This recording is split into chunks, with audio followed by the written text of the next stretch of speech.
that is distinct about this D-line group, or is it too early to tell? Yeah. A lot of these guys are back, so. Yeah, not a lot of them. Got some young guys got to step up. It's too early. It's fourth practice. You're not going to start making decisions now in fourth practice. Wait till we get that 13, 14. Kind of see where we're at. But right now they're working hard. I'm happy where we're at, but we got a long ways to go. What can Mike Hall be if he's healthy? He could be special. He'd be special. He's got all the skill sets to be special. He's just got to stay healthy and go from there. Yeah. What's the benefit of having Jack just being a defensive end now? And did you maybe push for that? He said he kind of pushed for it. Yeah, I thought just evaluating it. Just a conversation with coach and say, hey, I think it's best for Jack. Go back to the line of scrimmage, and I think we got another guy can probably play to Jack and let him put his hand in the ground, let him go rush. And that's why we brought him here to do that. And I thought that it was a good experiment, but now let's go play football. And I think that's the best position for him. He feel happy where he's at, and that's important too. Yep. He said he was happy to kind of be able to put his hand on the ground again and get in that stance Yeah. and go. Is that like his best, do you think, trade? Like, how is I think so. I think his best trade is to put his hand on the ground and go rush as a defensive end. He's 6'5", 265-pound guy coming off the edge. So we're just going to go back and refine his technique, continue to make him better. You can drop, but I think at the end of the day, you want him on the line of scrimmage rushing and playing around. Where can he refine that? I think there's a lot of things you can do when at this stage of the game in your career. It's like, what can I get better at the little things? Little things is it bending, it's my hands, it's my hips. Those are the things that's got to accelerate right now, and that's what we're working on, concentrating on right now. Because he was spending some of his time maybe experimenting with that Jack position. In some ways, is his development process as a defensive end behind, or have you seen him? You don't get the same work. I wouldn't say put him behind. The Jack is standing up a line, so he's coming off the edge or he's on the other side. Defensive line guy, you're down on the ground, you're fitting every single time. So it's kind of different things that we're doing, right? You'd love to see he can do both, but that's tough to do that, unless you got one guy who can do it all the time. So I don't think he set it behind me. It's just it's different for him. In the first time going into a new defense, playing that position. So I think we'll revolve from that point on. And the guys expected to be in the front line at least. They've got some experience. Do you feel like you're building depth behind those guys right now? That's what we have to build. I think we have to build some depth. I think that's the key right going into the spring. To build some depth in the inside. I feel pretty good about the inside guys. I think we got some strong depth there. Now we got to build the end position. We've had that in the past, and then the first time we got to go build that again. So I'm looking forward to see what happens in the next 14 days. Where we finish. I know you guys rotate a lot, but I think Tyleek Williams and Mike Hall will probably be the starting defensive tackles. It's hard to say right now because you got three guys. You got Tyleek, you got Ty, and you got Mike Hall. There's three guys inside. You got to find a place for them. And that's my job. Where can they play? Where can they be? So it's great competition. And I think that's the key. But it's just too early to figure out what's going to happen. We'll let it play itself out. But I like where we're at right now on the inside. How close is Hero Canoe? It's a cool story. He's from Germany. I think he's only been playing football for like 4 or 5 years. Yeah. How close is Hero Canoe? You say Hero? Who's that? Hero Canoe. Oh, I'm sorry. I didn't even know he was standing right next to me. Yeah, he's coming. He's had it the first 4 days. I've been really pleased. He's starting to come along. I think he's starting to figure out this football thing, and his future's ahead of him. So I'm looking forward for the next few days to see how he does. But he's doing well right now. Larry, Zach described Kenyatta as like maybe flashing more than anybody else a year ago, but not maybe realizing how good he could be on a play-in, play-out basis. Yeah.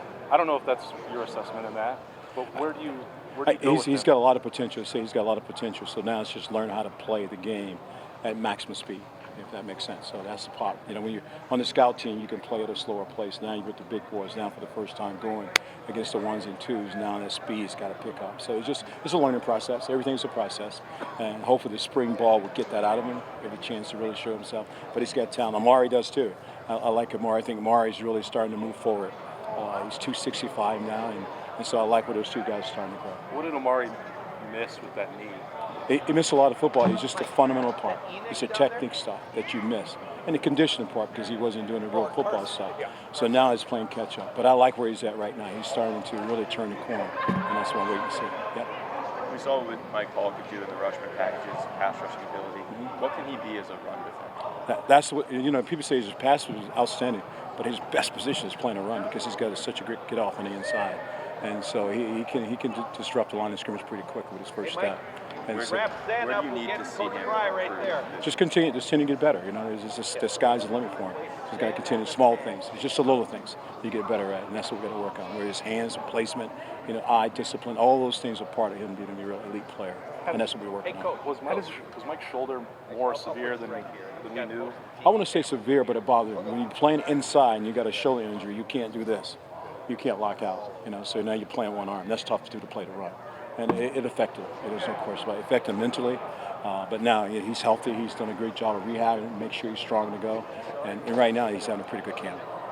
Caden Curry, what do you expect out of Caden this year? He's got to come on the field and play for us. He's got to play, and he knows that. It's that time, right? And when you get to this point of the game, you got to play. It's all there. So now he's just got to play more football. And he's doing a good job right now for us, and looking forward to see how it goes as we go forward. But I know he didn't play a lot last year, but it seemed like to the untrained eye that he played well. How did he grade out? How did you think he played? Yeah, I thought every time he went in the game, he made a play. And I always said about Kaden. You watch him play in high school, he just made plays, man. Somehow he found the football. And when we put him in the game in the last half of the game, Caden Curry, that's what he is. And that's what we're looking for. He plays hard, and that's what I love about him. Yeah. Well, they kind of said that maybe later in the season he plateaued a little bit. Did you maybe notice that with Caden? Well, he's doing special teams, doing special teams. And then we're in a situation now that we're probably playing the older guys a little bit more. Keep the guys on the field. So he wasn't a factor for us going down the stretch.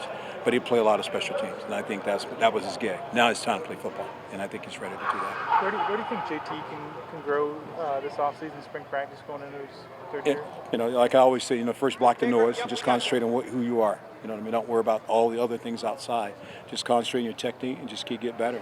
And again, I say this all the time. It's not the big things, the little things that you get better as a player. And that's what we work on, is all the little things, where his step, his hand place, eye discipline, all those things are important to become an elite player. He has a talent and skill set, so how can we make him better? Well, that's my job. I got to find those little things to make him better. Folks, we're going to put Tegra Shabola on the 10. Going back to those little things you mentioned, things always mentioned during spring practice. A couple more questions for Coach Coaches go Johnson. to teaching the fundamentals and the basics and things. How do you maybe describe just when you're down there in the trenches, making a tackle in open space? How would you describe your coaching philosophy, just in teaching the tackling and those fundamentals? Tackling for the inside guys is totally different from the guy open space, right? So we have more wrap road tackles, than anything else, and then we have face-on tackles. And so we're more face-on wrap road tackle because the ball is running away from us. And so you saw it today, we work a lot on that because those are the tackles those guys get. And the open space guys come from the linebacker. Then we might get an open space in the quarterback, and that's about leverage, getting to the top shoulder, make sure we contain the quarterback and fit him. So those things all play in our tackling ability. And we tackle every Tuesday. Every Tuesday of the season we're tackling and working on those basic techniques. How much emphasis is on those tackling the fundamentals and making it right, the right way, avoiding flags that might come from those tackles? That's what you have to do. It's really important to make sure we know how to not only tackle but contain the football, and those things all play together. Yep. Ideally, One more when question, you are building depth, both edge and tackle, how many would you want on a year-to-year basis that you feel like you want this number set and ready to play once you get into the game? You like to have 8. You like to have 8 to play. That's what you really like to have, is 2 deep. And then you need a 5th guy who can play either nose or 3 technique, and the end will go right and left. So put you around 10. And then I think that's a good number to go into a game with, you know what I mean? And the last year we had a lot of depth. This year we may only 10 guys can play. We just got to wait and see. But that's what I like to do. You want to have 2 deep, and you're going to have a guy who's a bonus player who can play inside and a guy who can play right or left end. So they give you some flexibility. And I know it's early, but how many of the 10 do you feel like you have right now? It's hard to say right now. We're still rolling. So we're not in the depth charts right now. We're really in just getting guys enough plays to play. And that time will come. Any good candidates for me to be that bonus guy? What's that? Anybody you stand out who could be like that bonus guy? Not yet. We're waiting. We're waiting to see who that guy's going to be, right?